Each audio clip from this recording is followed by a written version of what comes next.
Olá, eu hoje trago-vos as leituras da segunda quinzena de setembro.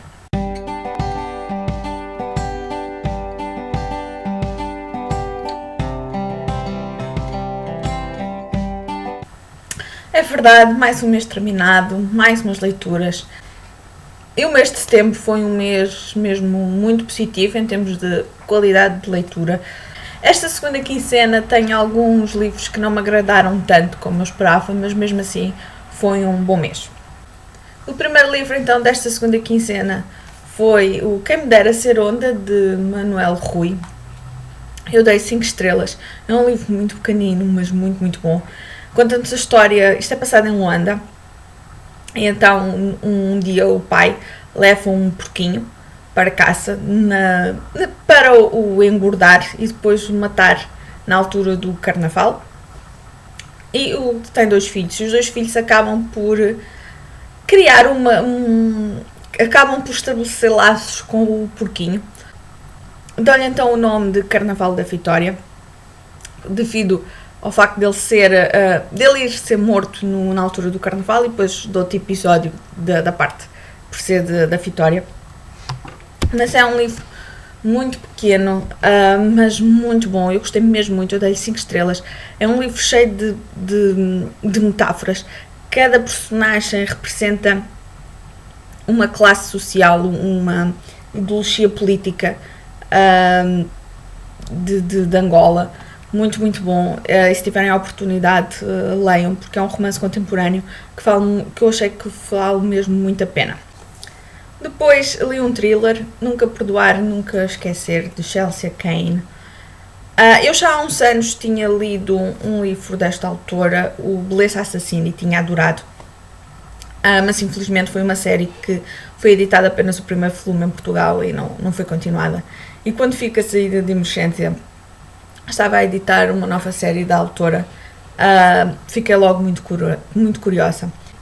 A nossa protagonista chama-se Kit, tem 21 anos, mas quando tinha 6 foi raptada e acabou por passar cerca de 6 anos com a pessoa que a raptou, e ela ficou sempre com alguns traumas, como é óbvio. Quando 2 crianças, entretanto, desaparecem, ela começa a tentar relacionar todos os factos. Acaba por ser contactada por um indivíduo muito misterioso, o Bishop, e que a leva a tentar, então, com ele, a investigar. Eu gostei mesmo bastante. A forma como a autora criou esta personagem.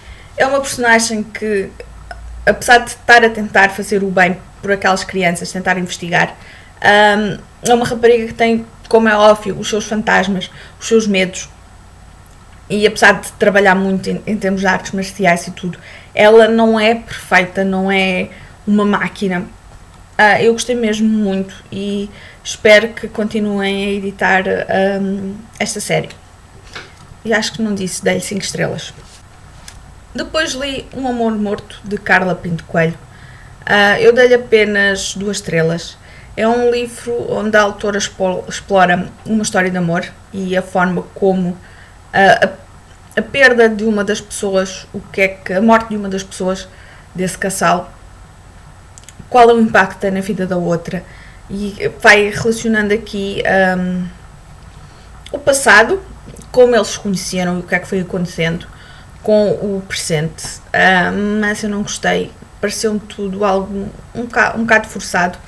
A forma como também é um livro que não temos muitos diálogos, portanto acaba por ser muitas descrições de sentimentos. E lá está, achei essa vertente muito sentimental, além de ser muitos sentimentos, pareceu-me tudo um bocado muito forçado, e dei-lhe apenas 2 estrelas. Depois li A Ilha das Trevas, de José Rodrigo dos Santos. Este foi o primeiro livro de ficção que o autor escreveu.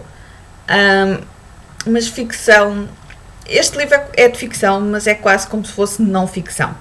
E porquê? Porque retrata a história de Timor-Leste, desde que da sua invasão pela Indonésia, se não estou em erro, em 75, até à sua independência. E a forma como o autor descreveu todas as cenas é tudo tão real. Eu era relativamente pequena, mas lembro-me daquelas imagens no cemitério que andaram a correr mundo do massacre que houve. E efetivamente o José Rodrigues dos Santos retrata aqui tudo de uma forma, esses acontecimentos de uma forma quase que crua.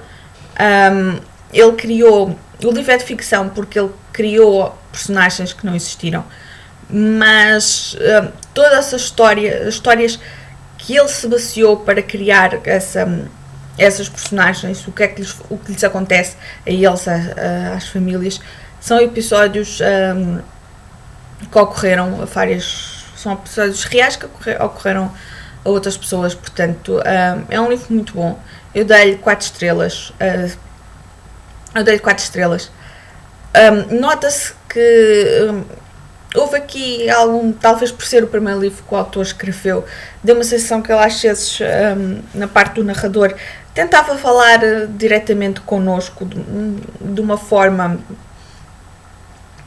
assim, informal, utilizava assim alguns termos mais informais, como se fosse o narrador a ter uma conversa quase diretamente connosco, e foi algo que não me agradou tanto, mas mesmo assim eu dei-lhe 4 estrelas, que eu acho que vale muito a pena lerem, se tiverem curiosidade por aprofundarem mais um pouco do que é que se passou em Timor-Leste durante aqueles anos.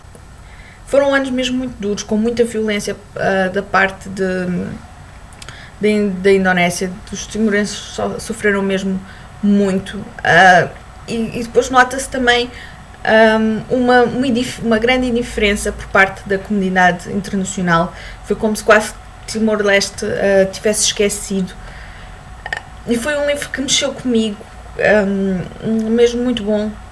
Eu dei-lhe 4 estrelas porque lá está, aquela parte do narrador, acho que o Cecinha ainda andava ali a limar um bocadinho essas, chamemos-lhe, as arestas da forma como ia descrevendo, mas fora isso eu gostei mesmo. Depois li um conto que tinha sido recomendado pela Cláudia do canal A Mulher que Ama Livros, que tinha falado, eu acho que também foi durante o mês de setembro, que tinha comentado aqui no YouTube, que tinha lido um conto e que tinha sido o melhor conto da vida dela, o melhor conto que tinha lido até o momento. E eu fiquei muito curiosa. Estou a falar do Felicidade Clandestina, da Clarice Lispector. Eu descobri na net, estava disponível num blog, numa página, eu vou deixar se calhar um link por aqui. Descobri também no YouTube o conto narrado, e sem dúvida é muito, muito bom. Eu não vou entrar em pormenores na história porque o conto é mesmo muito pequeno, vocês leem aquilo muito facilmente ou ouvem. Eu acho que a versão do YouTube tem cerca de 10 minutos. Muito, muito bom. Eu classifico como 5 estrelas. É a narradora que está a narrar uma história que aconteceu consigo quando era pequena, e mete também ali a questão de um livro específico à mistura. Muito, muito bom, e eu recomendo que o leiam. Eu já tinha lido este ano também outro conto, o Carnaval qualquer coisa Carnaval, agora não estou bem certa, que foi a Mariana do Mary Red Hair que comentou, e eu na altura fiquei curiosa e fui pesquisar, e sem dúvida também tinha gostado bastante, e já na altura tinha ficado curiosa de ler mais da autora, e quero efetivamente ler mais de Clarice Lispector. Tem uma escrita mesmo muito boa. Eu só li 2 contos, mas fiquei mesmo fã. Eu não sei se este ano vou conseguir ler mais da autora, mas espero que para o ano ter a possibilidade de ler efetivamente mais, porque gostei mesmo muito. Depois li o Tango da Velha Guarda, de Arturo Pérez Reverte. Eu tinha alguma curiosidade neste livro.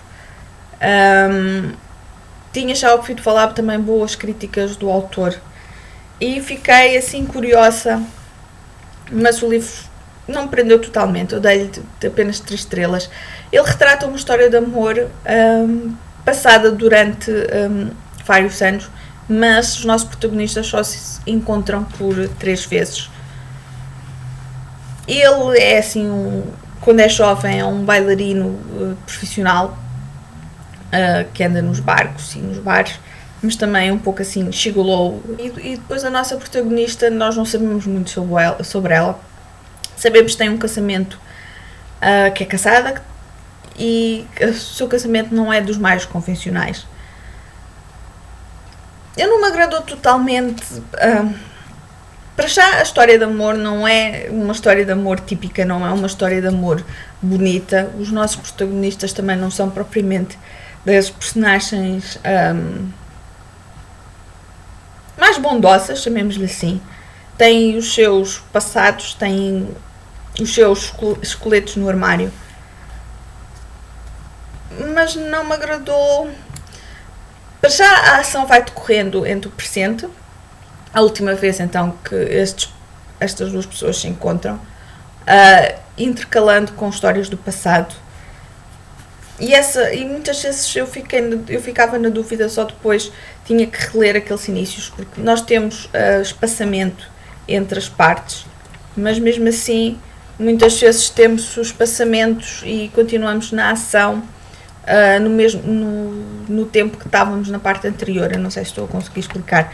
Nem sempre aquele espaçamento representava. Não sei. Foi um livro que não. Acho que esperava mais. Talvez por ter ouvido boas críticas do autor. Mas não me convenceu totalmente. Talvez talvez esteja a ser um pouco crítica demais. Mas não me agradou. Não me agradou totalmente. Dei-lhe apenas 3 estrelas.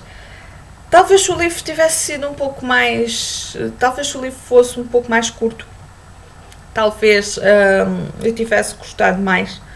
Mas assim, não foi uma má leitura, mas não foi tão boa como eu esperava. Depois li um romance histórico. Estou a falar de Até o Amor Mate, de Maria João Lobo de Carvalho. Eu gostei bastante, eu dei-lhe 4 estrelas. Retrata a vida de Luís Vaz de Camões, mas narrada através de algumas das mulheres que se apaixonaram por ele. Camões era um verdadeiro pinga-amor, despertava muitas paixões. E eu gostei mesmo muito. A par da história de Camões, da sua história de vida, vamos tendo também, paralelamente, dentro da história, também situações políticas e da corte, do que vai acontecendo. E foi mesmo muito interessante. A autora escreve usando a linguagem síria da altura, portanto, torna tudo muito mais real aos nossos olhos. Eu dei-lhe 4 estrelas, é mesmo um livro que eu gostei mesmo bastante. Para quem gosta de romances históricos, ainda por cima portugueses, este é sem dúvida uma boa escolha. Depois, o último livro do mês foi então Os Filhos de Salazar, de António Breda Carvalho. Eu tinha muita curiosidade neste livro, é passado durante a altura do Estado Novo. Mais concretamente, inicia-se na altura em que houve a Revolução e que a República se tornou então numa ditadura. E depois vamos acompanhando a vida de dois protagonistas. Depois vamos acompanhando então a vida dos nossos protagonistas, o Mariano e a Mariana. Mas a verdade é que eu dei-lhe apenas 3 estrelas. Eu esperava mais. Às vezes sentia-me aqui assim um pouco perdida na história, porque vamos acompanhando os nossos protagonistas durante muito tempo. O livro inicia-se em 1926 e termina então após o 25 de Abril. Portanto, são muitos anos e podem ver que o livro não é propriamente muito grande. E às vezes entre capítulos, tínhamos saltos temporais. É certo que o autor vai especificando a data, o ano, mas senti que as coisas assim iam acontecendo muito rapidamente. E depois vamos tendo aqui alguns episódios em tempos que marcam, que nós reparamos ou que caracterizam a personalidade e o caráter das nossas personagens, e também vamos reparando como os nossos protagonistas, a sua personalidade vai sendo alterada, os seus ideais.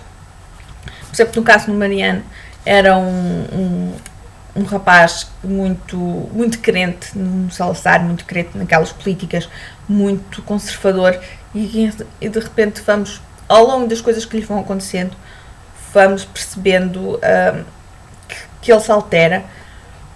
Eu não digo que o livro seja mau, não, eu gostei, eu dei-lhe 3 estrelas, mas acho que as coisas podiam ter sido um pouco mais exploradas. Também a parte mais da PIDE, das pessoas tentarem das pessoas tentarem esconder as coisas da PIDE, da forma como, eu não lhe quero chamar o comunismo, mas da forma como pessoas que tinham ideais contrários ao Salazar, à política de Salazar, o que é que iam fazendo. Temos cenas assim, mas podia ter sido mais explorado. E daí as 3 estrelas, porque eu estava à espera que em termos de história tivesse mais suminho e não tanto às vezes dilemas pessoais da personagem. Mas mesmo assim eu gostei, e 3 estrelas. Foram estas então as leituras de setembro. Eu não sei se já leram algum, se não, se têm curiosidade, contem-me cá em baixo. Eu, se me lembrar, que eu acho que me tenho esquecido das últimas vezes, se eu se me lembrar vou colocar os links das opiniões do blog cá em baixo na caixa de informações, porque eu acho que me tenho esquecido. E pronto, por hoje é tudo, um beijinho e até ao próximo vídeo. Tchau!